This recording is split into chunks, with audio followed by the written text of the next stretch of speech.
اعوذ باللہ من الشیطان الرجیم بسم اللہ الرحمن الرحیم رب اشرح لی صدری ویسر لی امری واحلل عقدۃ من لسانی یفقہوا قولی۔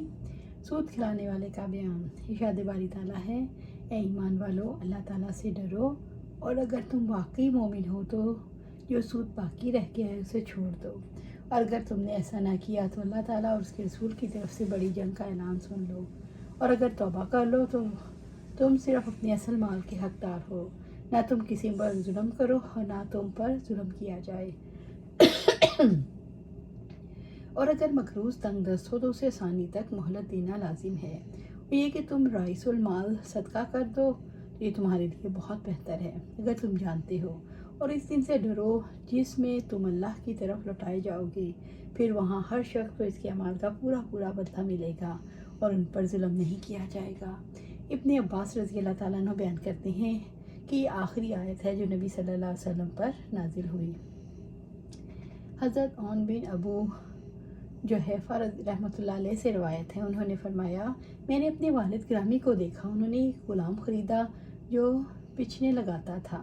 میں نے اس کے متعلق پوچھا تو انہوں نے کہا، نبی صلی اللہ علیہ وسلم نے کتے اور خون کی قیمت لینے سے منع فرمایا، نیز گودنے اور گدوانے، سود لینے اور دینے سے بھی منع فرمایا۔ اس کے علاوہ تصویر کشی کرنے والے پر آپ نے لعنت فرمائی۔ ارشاد باری تعالیٰ ہے، اللہ سود کو مٹاتا ہے اور صدقات کو بڑھاتا ہے، اور اللہ کسی ناشکرے بد عمل انسان کو پسند نہیں کرتا۔ ابو ہریرہ رضی اللہ تعالیٰ عنہ سے روایت ہے، انہوں نے کہا، میں نے آپ صلی اللہ علیہ وسلم کو یہ فرماتے سنا، جھوٹی قسم کھانے سے مال تو فروخت ہو جاتا ہے لیکن وہ برکت کو ختم کر دیتی ہے۔ خرید و فروخت کرتے وقت قسم اٹھانا ناپسندیدہ عمل ہے۔ عبداللہ بن ابی اوفی رضی اللہ تعالیٰ عنہ سے روایت ہے کہ ایک آدمی نے منڈی میں اپنا سامان لگایا اور اللہ کی قسم اٹھا کر کہنے لگا، مجھے اس کی اتنی قیمت ملتی ہے، حالانکہ اسے نہیں ملتی تھی۔ اس کا مقصد کسی مسلمان کو پھنسانا تھا۔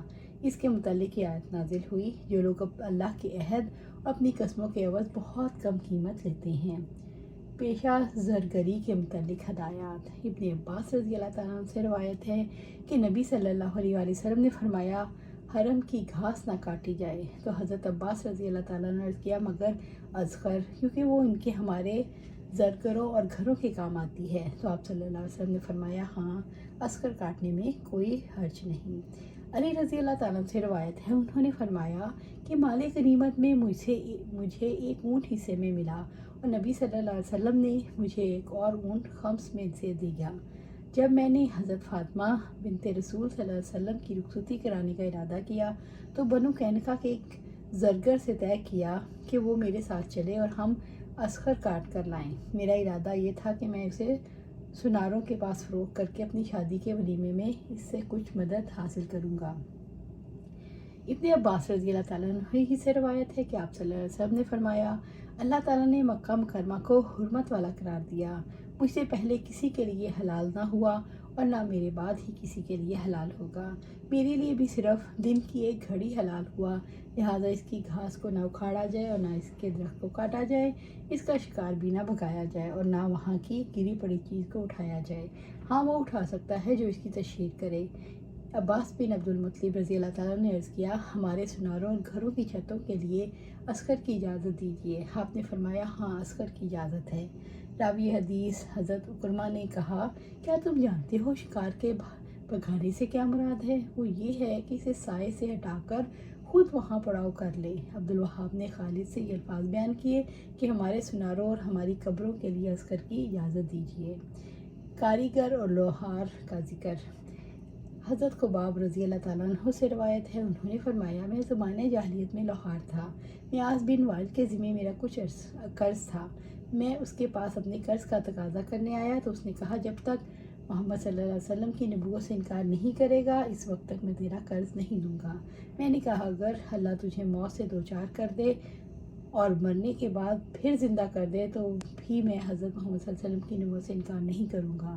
اس نے کہا پھر تو مجھے چھوڑ دے تاکہ میں مروں پھر زندہ کیا جاؤں، کیونکہ پھر مجھے وہاں مال بھی ملے گا اور اولاد بھی، پھر تمہارا قرض ادا کروں گا۔